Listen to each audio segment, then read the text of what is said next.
मुख्यमंत्री आज बतौर वित्त मंत्री अपना दूसरा बजट पेश करेंगे। हरियाणा के नागरिकों को बड़ी उम्मीदें हैं सरकार से कि आगामी वित्त वर्ष उनके लिए क्या कुछ सौगात हरियाणा सरकार देने वाली है। हमारे साथ यमुनानगर से बीजेपी विधायक हैं घनश्याम जी, उनसे बात करते हैं।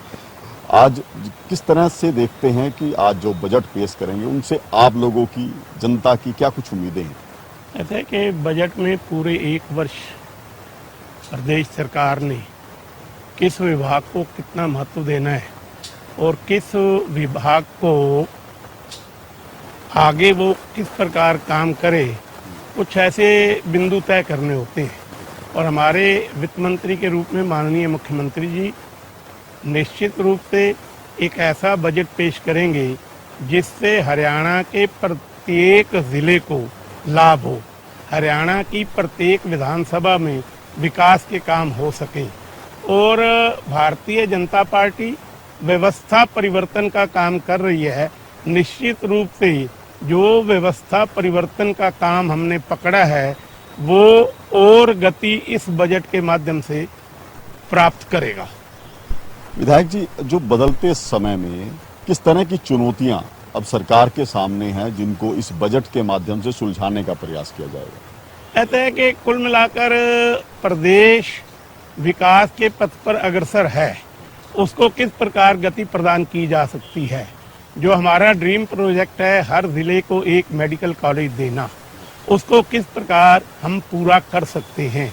लोगों को कनेक्टिविटी देने के लिए किस प्रकार जो सड़कें हमने बहुत अच्छी बनाई हैं उनमें और किस प्रकार सुधार किया जा सकता है।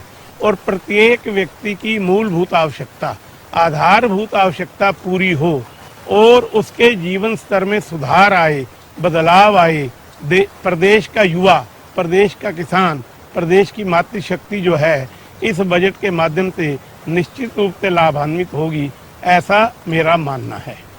जिस तरह से एनसीआर क्षेत्र के ऊपर जो है कहीं ना कहीं एक आबादी का भी दबाव है, इसके साथ साथ औद्योगिकरण भी तेजी से बढ़ा है, तो इस दिशा में सरकार क्या कुछ आगे करना चाहेगी?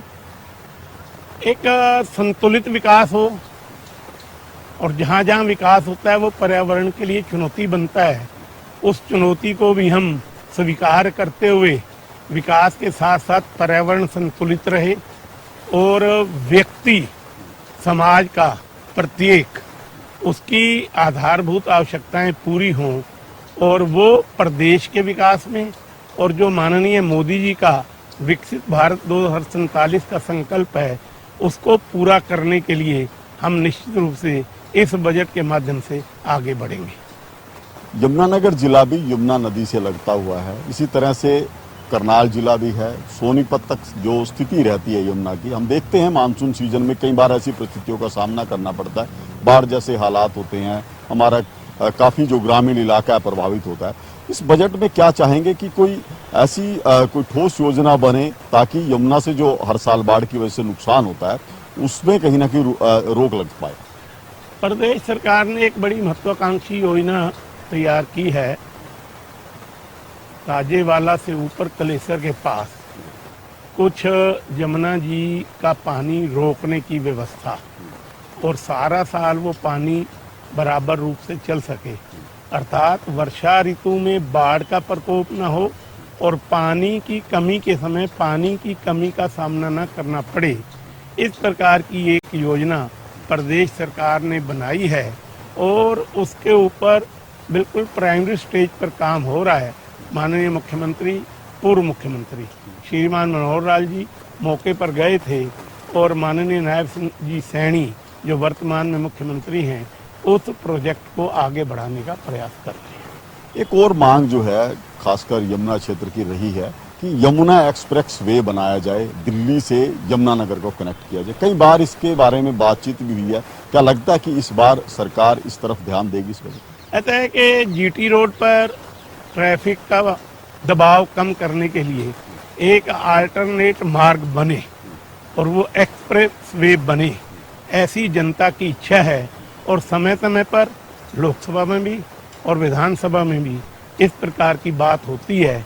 निश्चित रूप से बात होती है तो उसको कैसे सिरे चढ़ाया जा सकता है, इसका प्रयास प्रदेश सरकार और केंद्र सरकार मिलकर करेगी। कि आप भी चाहते हैं कि इस तरह का निर्माण होना चाहिए? बिल्कुल, मैं चाहता हूं इस प्रकार का निर्माण होना चाहिए और भारतीय जनता पार्टी की सरकार प्रदेश के प्रत्येक नागरिक के लिए हम अधिक से अधिक सुविधा दे पाएं और उनके जीवन स्तर को सुधार पाएं, इस दिशा में प्रयत्नशील है। तो बिल्कुल देखिए, बीजेपी विधायक घनश्याम दास थे जिन्होंने बताया है कि यमुना एक्सप्रेस वे का निर्माण होना चाहिए, ये उनकी भी मांग है। हालांकि बीते कई वर्षों से ये बात चली आ रही है, लेकिन अभी तक भी ये योजना सिरे नहीं चढ़ी है। लेकिन यदि ऐसा होता है तो कई समस्याओं का समाधान होगा। एक तो NH-44 पर जो ट्रैफिक का दबाव है वो कम हो जाएगा। दूसरा, जिस तरह से मानसून सीजन में यमुना के बाढ़ जैसे हालात बनते हैं, उनसे कहीं ना कहीं रोक लगेगी और लोगों को एक बड़ी राहत जो है एक्सप्रेस वे के बनने से हो सकती है। हरियाणा न्यूज के लिए अपने सहयोगी मनीष के साथ महेंद्र सिंह, चंडीगढ़।